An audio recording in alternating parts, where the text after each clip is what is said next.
क्या बताती है जो बनी हुई है। हम कमेटी की रिपोर्ट को भी स्टडी करेंगे स्टैंडिंग कमेटी में।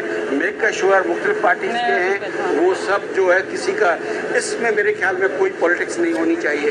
सब हम एक हैं और सब पार्टी सब मिलके इस पे कोई ना कोई हम बहुत बड़ा अपनी इंसाइट कर लेंगे। ये मेरा एक कंसर्न है कि देखिए ये एक छोटी नर्सरी है जहाँ बिल्कुल नए न्यू बॉर्न बेबीज होते हैं। अब न्यू बॉर्न बेबीज के लिए आपको कौन कौन सी एहतियात करना चाहिए वो नहीं थी यहाँ पे। एक पुरानी नर्सरी जो 1990s में बना हुआ था उसकी क्या कभी मेंटेनेंस हुई थी? मेंटेनेंस अगर हुई थी तो पुराना एसी क्यों लगा हुआ था? अगर मेंटेनेंस हुई थी तो ये सारे वायर क्यों खुले पड़े हुए थे?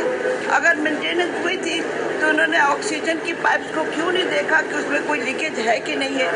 देखिए एक्सीडेंट कह के नहीं होता है, एक्सीडेंट इसीलिए कहते हैं अचानक। तो उसके लिए इंसान को आपने एक हॉस्पिटल खोला हुआ है, आपने एक बच्चों की नर्सरी खोली हुई है, तो क्या गवर्नमेंट को चाहिए कि इस नर्सरी को यहाँ बरकरार रखे?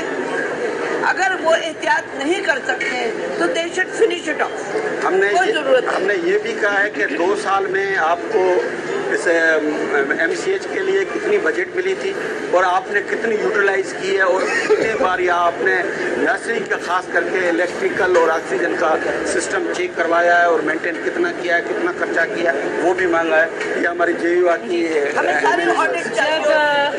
जब हमने विजिट स्टार्ट किया और हमें जो लेके गया, आप सबके नॉलेज में होगा, बैक साइड से हमें लेके जाया गया जहाँ पे इनका हंगामी एग्जैक्ट भी है वहाँ पर। और हमने जो उस माहौल को देखा और वाकई लग रहा था कि वो सिर्फ एक नर्सरी ही उस सारे इस हादसे का शिकार हुई। आग, धुआं और मतलब वो असरात सारे नज़र आ रहे थे। लेकिन हैरत की बात यह है कि हमें बताया गया कि जो सामने वाला बिल्कुल जो डोर ओपन होता है नर्सरी का, उसके सामने वाला डोर जिसको कैंगरू रूम कहते हैं, उसके अंदर 4 माएँ अपने 4 बच्चों के साथ मौजूद थी। तो बयानात में तजाद हमने उस वक्त देखा जब हमें ये बताया गया कि वो 4 माएँ अपने बच्चों को छोड़ के भाग गई वहाँ से। और उन बच्चों को जो हीरोज़ कहलाए जा रहे हैं, वो लोग जिन्होंने उन 14 बच्चों को नहीं बचाया, उन्होंने उन 4 बच्चों को बचाया और उनको रेस्क्यू किया। कल हमने यहाँ पर आपके थ्रू ही एक मदर का बयान सुना जिसने कहा कि हमारे बच्चे तो जल गए लेकिन इनके हाथों में एक छाला भी नहीं आया। तो ये सवाल भी हमारे सामने है। और प्लस उस कमरे में जो चादरें बिछी हुई है बेड के ऊपर, वहाँ पे ना कोई कालख का कोई धब्बा हमें नजर आया, ना उस कमरे के अंदर बिल्कुल सामने पैरेलल कमरा है वो, और उसमें हमें कोई ऐसी चीज़ नज़र नहीं आई कि जिससे पता चले कि आग के असरात वहाँ तक पहुँचे हैं या नहीं पहुँचे हैं। फिर हमें बार बार इस चीज़ पे जोर दिया जा रहा है कि जो कमेटी वज़ीर आज़म साहब ने बनाई है उसके TORs ये हैं, फलाना है, और उसके नताइज के ऊपर सारा मुनहसर किया जा रहा है। तो मेरे ख्याल में हमने वहाँ पर सर ने भी यही रिक्वेस्ट की कि हमारी कमेटी का एक अपना एक हैसियत है और हम अपनी कैपेसिटी के अंदर इनको बुला के इनसे सवाल और जवाबात कर सकते हैं और इनके ऊपर हम अपनी राय देंगे और अपनी फेयर राय देंगे कि हमने क्या देखा।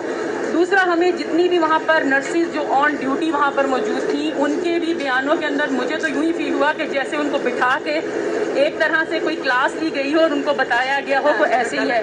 और वो वही कि वो एक सर वो सिलेंडर का वो जो एक AC का एक नक्शा खींचा जाता है ना कि ब्लास्ट हुआ उसके अंदर सिलेंडर होता है, तो मतलब वो एक तरह से क्रिएट करने की कोशिश की जा रही थी कि शायद AC से जो है वो एक ब्लास्ट जो है वो हुआ है, जबकि ऐसी कोई चीज़ हमारी समझ से बालातर है। और वो नर्सिस वहाँ पर मौजूद थी और 1 मिनट के अंदर अंदर ही उन्होंने स्पार्क देखा और उस पार्क के अंदर वो बाहर सारी बुलाने के लिए चली गई। वो ये एडमिट कर रही है लेकिन उन्होंने से किसी उस पार्क के अंदर उन बच्चों को बचाने की कोशिश बिल्कुल भी नहीं की। वहाँ पे डॉक्टर साहिबा से भी हमने बातचीत की जो वहाँ पे ऑन ड्यूटी थी, तो उनकी बातों से भी हम मुत्तफिक नहीं हुए और यही समझ आ रहा था कि हमें कहा जा रहा है कि जो वीडियोस हैं हमारे पास वो हमने कमेटी को दे दी हैं और तमाम शवाहिद उसमें मौजूद हैं, जबकि वो शवाहिद वहीं पर ED साहब ने कहा कि नहीं उसमें ये चीज़ के शवाहिद मौजूद नहीं हैं। तो आप बहुत जल्द देख लेंगे कि जो कमेटी की रिपोर्ट आपके सामने आएगी तो उसमें क्या शवाहिद आपके सामने आएंगे, 48 घंटे के अंदर आपके सामने आ जाएगी तो पता हमें भी चल जाएगा, आप लोगों को पता चल जाएगा। लेकिन मेरा मुतालबा ये है कि इखलाकी तौर पर हमारे हेल्थ के मिनिस्टर साहब को इस्तीफ़ा देना चाहिए, क्योंकि होता ये है कि जो भी इंक्वायरी टीम होती है जब कोई वजारत पे हो या ओहदों पे हो तो वो उस तरह से शफाफियत को बरकरार नहीं रखा जा सकता, तो इखलाकी तौर पर उनको जो है इस्तीफ़ा दे देना चाहिए। اور اس ٹیمز کی جو انتظامیہ ہے اور خاص طور پہ اس ٹائم پہ جو ڈیوٹی پر موجود تھا اسٹاف ہو یا ڈاکٹرز ہو ان کو سسپینڈ تا حیات جو ہے وہ کرنا چاہیے. لائف ٹائم ان کے جو ہے لائسنس معطل ہونے چاہیے, کیونکہ اگر ہمارے ذاتی کوئی اس طرح سے مسائل ہوتے تو ہم فوراً یہ ایکشن لیتے. جب ہم نے ای ڈی صاحب سے کہا کہ آپ نے ان کو معطل کرنے کے بارے میں کیا کہا تو ان کا یہ سیکٹری صاحب کریں گے, اور سیکٹری صاحب کو آپ نے دیکھ لیا کہ ان کو ہم نے ابھی بھیج دیا, لیکن بہت جلد ہم انہیں ایک اچھی جگہ پہ اکاموڈیٹ کر دیں گے. جیسے ہم نے ایک رنگ روڈ والے معاملے میں آپ نے دیکھا ہوگا کہ ہم نے سیکٹری صاحب کو تعینات کر دیا, تو یہی ہوگا. اور انشاءاللہ تعالیٰ آپ لوگوں کے تعاون کے بھی ہم شکر گزار ہیں کہ آپ لوگوں کے ذریعے جو ہے جو اس گرمی کے اندر اور ان والدین کے ساتھ ہم ہمدردی رکھ سکتے ہیں, ہم ان کے بچے واپس نہیں لا سکتے.